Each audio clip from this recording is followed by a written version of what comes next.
name is Evette Rios. I'm from Brooklyn, New York. I was born and raised in Brooklyn, but I live in Manhattan now, and I am host of Recipe Rehab on CBS every Saturday morning. Okay, so you're doing exactly the opposite of baking. You're chilling this. Oh, yeah. And you think the Shepherd family is gonna be cool with this?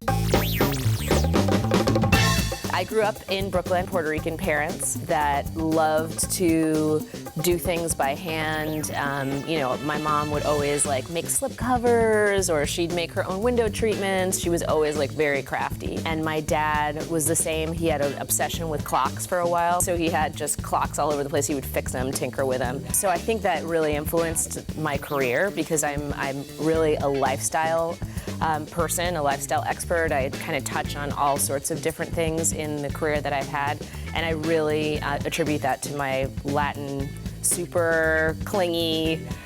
They would be here right now if I had bought them a ticket out here because they are so omnipresent in my life. But it was an amazing, amazing childhood. How's it going over here? It's good. I've just finished tenderizing my meat, and I have my assembly line of my dredging mixture. So you really don't need to fry these up, huh? When you have the right ingredients to make the crust, I think you're gonna still get that really satisfying crunchiness without all that fat.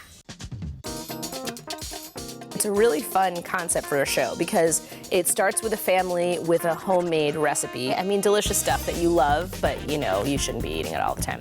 And then two chefs make healthy versions of it. So they swap out the sugar for, agave nectar and the flour for quinoa flour. They do crazy things.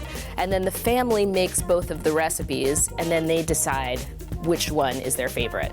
I've laid down my chicken tenders that I just took out of the oven. Wait, you're putting the chicken in the waffle? Sure am.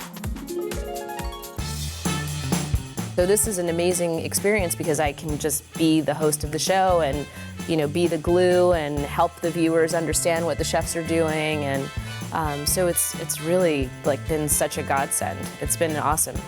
Today, our communities are more diverse than ever. And Goodwill continues its mission to provide services to people from all walks of life. I think it's important to give back, and I work with Goodwill Industries International. I'm their national spokesperson. But basically what they do, which is unbelievable, they do such amazing work. They use the thrift stores to sell used stuff that we all donate, and then they use that money to create job opportunities for people. So they put all sorts of people to work, blind people, mentally disabled people, physically challenged people. Anybody who is willing to work, they will find a job for them. To overcome those situations where I know that I'm facing discrimination, I always bring my machete with me.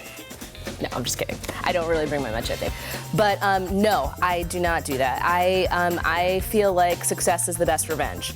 I feel like the more positive you can be, the harder you work, the more you stay on your game, you show up on time, you stay late, and eventually someone will notice and you'll rise to the top. And I guess that's what I try to do. I try to let my haters be my motivators, I guess, and it works.